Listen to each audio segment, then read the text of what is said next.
Assalamualaikum warahmatullahi wabarakatuh. Selamat pagi semuanya. Pada pertemuan kali ini, slide pertama kita akan membahas terkait bagaimana membuat sebuah tujuan penelitian, lingkup dan manfaat dari penelitian kualitatif. Nah, tujuan penelitian yang pernah kita deskripsikan di awal itu kan ada eksplorasi, kemudian deskriptif. Nah, itu adalah salah satu tujuan secara general. Nah, ini terkait dengan penelitian kualitatif ada beberapa tujuan, contohnya yaitu untuk mengetahui pendapat atau perspektif narasumber atau informan tentang isu atau fenomena penelitian. Jadi ketika kita meneliti sesuatu, itu kan kita bertanya kepada informan atau narasumber. Nah, itu menjadi tujuan kita. Jadi mengetahui pendapat mereka. Kemudian untuk mengetahui definisi atau arti dari suatu fenomena dari perspektif informan. Kita ketahui kemarin itu paradigma penelitian itu ada ontologi, yaitu ingin mengetahui apa itu dan ingin mengetahui sebenarnya deskripsinya apa, definisinya apa, seperti itu. Nah, ini sama. Jadi tujuan penelitian kualitatif adalah untuk mengetahui definisi atau arti dari suatu fenomena dari perspektif informan. Nah, ini akan waktu pertemuan sebelumnya saya jelaskan terkait tentang grounded theory. Nah, ini akan bisa ketika kita membuat penelitian atau melakukan penelitian dengan grounded theory, ya, itu pasti akan membentuk sebuah definisi atau arti suatu fenomena dalam perspektif tertentu. Nah, si informan tadi. Kemudian tujuan yang ketiga adalah untuk mengamati suatu proses secara lebih detail. Jelas, karena dengan kita menggali lebih dalam, karena kan kita menggali secara tidak struktur dan kadang ada muncul sesuatu ketika kita menggali data. Nah, ini akan menjadi prosesnya akan menjadi lebih detail. Nah, tujuan penelitian biasanya berupa kalimat positif dari pertanyaan penelitian. Jadi ingat, sebuah tujuan itu harus nyambung dengan rumusan masalah atau pertanyaan penelitian. Seperti itu, jangan sampai tidak nyambung. Kemudian yang selanjutnya ini ada contohnya. Contoh 1 ini, sejalan dengan pertanyaan penelitian, tujuan penelitiannya adalah untuk mengembangkan indeks Smart City. Dengan menggunakan indeks Smart City yang diperoleh dari butir A, menentukan kesiapan Kota Bandung sebagai Smart City. Nah, ini saya ambil dari papernya Bu Indrawati dengan judul Indeks untuk mengukur kesiapan Kota Pintar, suatu studi di Kota Bandung yang publish pada tahun 2017. Jadi ini adalah tujuan penelitian. Jadi harus kalimat positif dari kalimat pertanyaan penelitian. Kemudian contoh yang kedua, untuk mengetahui variabel dan indikator yang tepat untuk mengukur smart building di Kota Bandung berdasarkan kajian literatur. Kemudian untuk mengetahui variabel dan indikator yang dapat digunakan untuk mengukur smart building di Kota Bandung berdasarkan wawancara atau focus group discussion. Membuat item-item pernyataan yang dapat digunakan untuk mengukur smart building di Kota Bandung. Nah, ini sama. Jadi ada tujuannya, jelas ya. Tujuannya dia untuk mengukur, mengetahui variabel, kemudian membuat item-item pernyataan seperti itu. Nah, di sini ini saya ambil dari jurnalnya Bu Indrawati yang berjudul Indicator to Measure a Smart Building, an Indonesian Perspective. Kemudian lingkup penelitian kualitatif.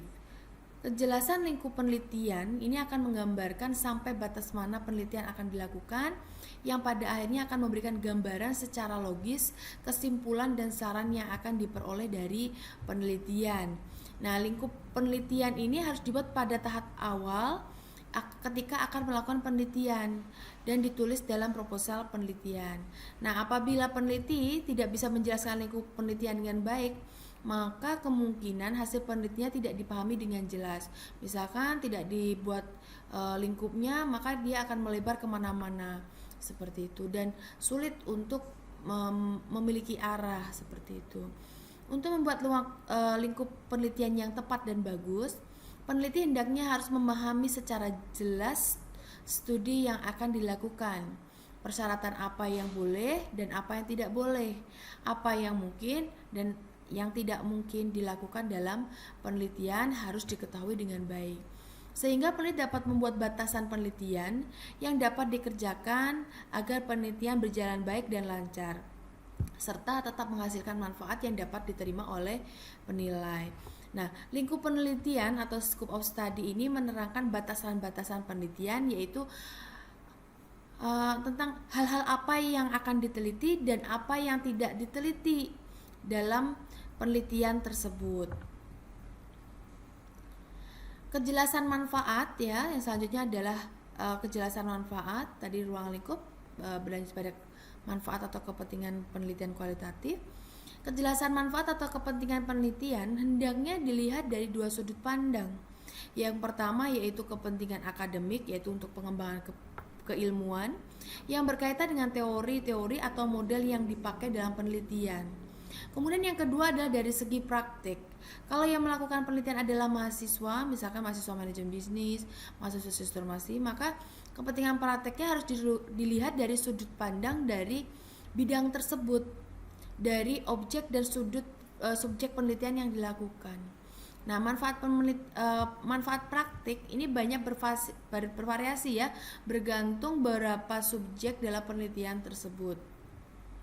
Nah, manfaat atau kepentingan akademik berisi paparan atau penjelasan akan manfaat yang akan diperoleh dari dilakukannya penelitian ini. Sering juga ditulis sebagai kepentingan penelitian, karena bagian ini menjelaskan apa kepentingannya yang dilakukan sehingga penelitian harus dilakukan.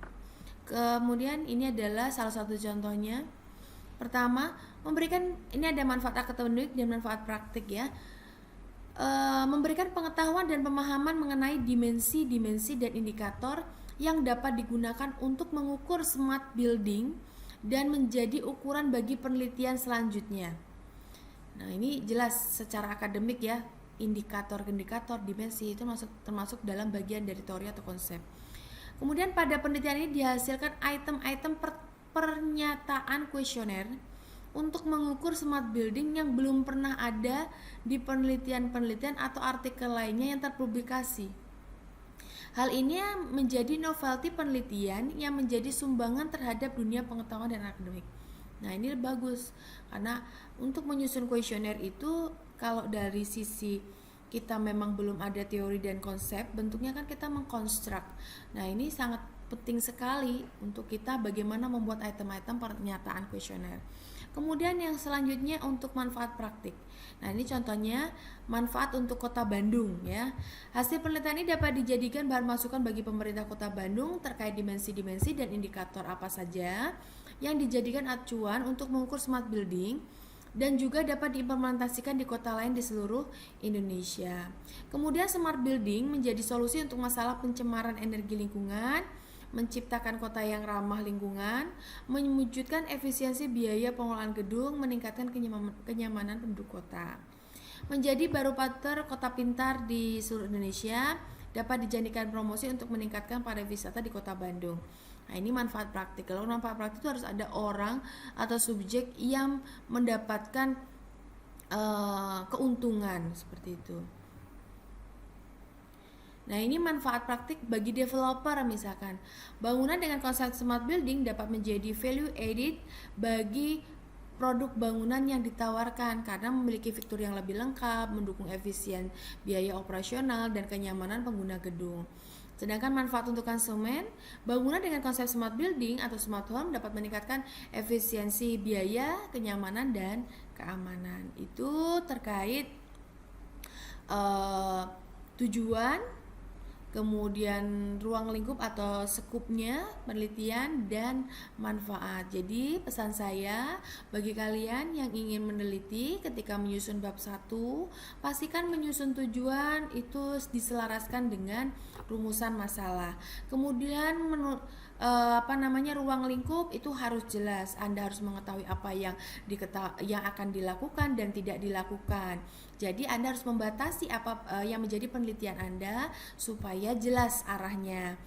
dan tidak melebar. Kemudian manfaat penelitian ini perhatikan, ada manfaat akademik dan manfaat praktik. Manfaat akademik itu terkait dengan keilmuan ya, update pengembangan keilmuan.